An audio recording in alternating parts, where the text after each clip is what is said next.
నమస్తే అండి. ఆంధ్రప్రదేశ్లో ఉపాధ్యాయ అర్హత పరీక్ష ఏపీ టెట్ నేటి నుంచి ప్రారంభం కానున్న నేపథ్యంలో విద్యాశాఖ మంత్రి నారా లోకేష్ అభ్యర్థులకు ఎక్స్ ట్విట్టర్గా వేదికగా బెస్ట్ విషెస్ తెలియజేశారన్నమాట. అభ్యర్థులందరూ ఎలాంటి ఒత్తిడికి లోను కాకుండా ప్రశాంతమైన వాతావరణంలో పరీక్షలు రాసి విజయం సాధించాలని ఆయన ఆకాంక్షించారన్నమాట.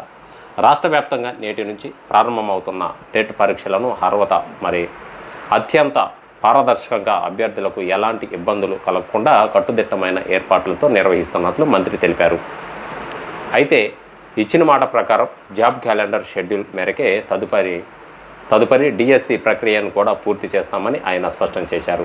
తదుపరి డిఎస్సికి సంబంధించి అక్టోబర్లో నోటిఫికేషన్ వెలువడనుండగా డిసెంబర్లో పరీక్షలు నిర్వహించేందుకు విద్యాశాఖ వేగంగా చర్యలు చేపడుతుంది. కాగా ఇప్పటికే 16,347 ఉపాధ్యాయ పోస్టులకు కూడిన మెగా డిఎస్సి ప్రక్రియను విజయవంతంగా పూర్తి చేసిన ఈ విషయాన్ని నారా లోకేష్ స్పష్టం చేశారన్నమాట.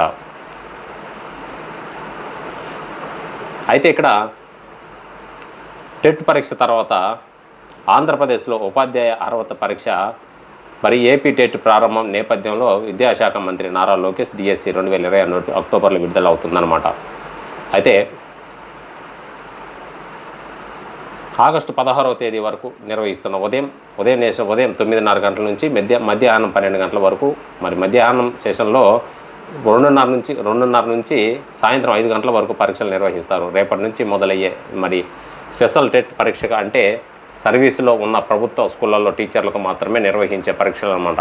అభ్యర్థులు తమకు కేటాయించిన పరీక్షా కేంద్రాలకు కనీసం గంట ముందుగానే చేరుకోవాలని అధికారులు సూచించారు. హాల్ టికెట్పై అభ్యర్థి ఫోటో స్పష్టంగా లేకపోతే ఒరిజినల్ గుర్తింపు కార్డుని ఏదైనా తప్పనిసరిగా తీసుకురావాలని సూచించారు.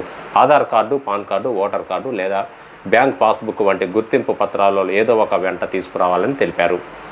అయితే ఇక్కడ వికలాంగ అభ్యర్థులకు సూచనలు అన్నమాట. దివ్యాంగులు మాత్రం అభ్యర్థుల దరఖాస్తు సమయంలో తమ వివరాలను పిహెచ్సిగా నమోదు చేయకపోతే జిల్లా విద్యాశాఖ అధికారి అనుమతి తీసుకొని సహాయకుడికి స్క్రైబ్ సదుపాయం పొందవచ్చని అధికారులు తెలిపారు. పరీక్షా కేంద్రాలకు మొబైల్ ఫోన్లు, ఎలక్ట్రానిక్ పరికరాలు తీసుకురావద్దని అభ్యర్థులకు హెచ్చరించారు. పరీక్షా నిబంధనలు తప్పనిసరిగా పాటించాలని సూచించారు. పరీక్షకు సంబంధించిన సందేహాలు, ఇతర వివరాల కోసం అభ్యర్థులు ఉదయం 7:30 గంటల నుంచి రాత్రి 7 గంటల వరకు 9398044628 హెల్ప్ లైన్ నెంబర్లకు సంప్రదించవలసిందిగా అధికారులు తెలిపారు. సో ఇదండి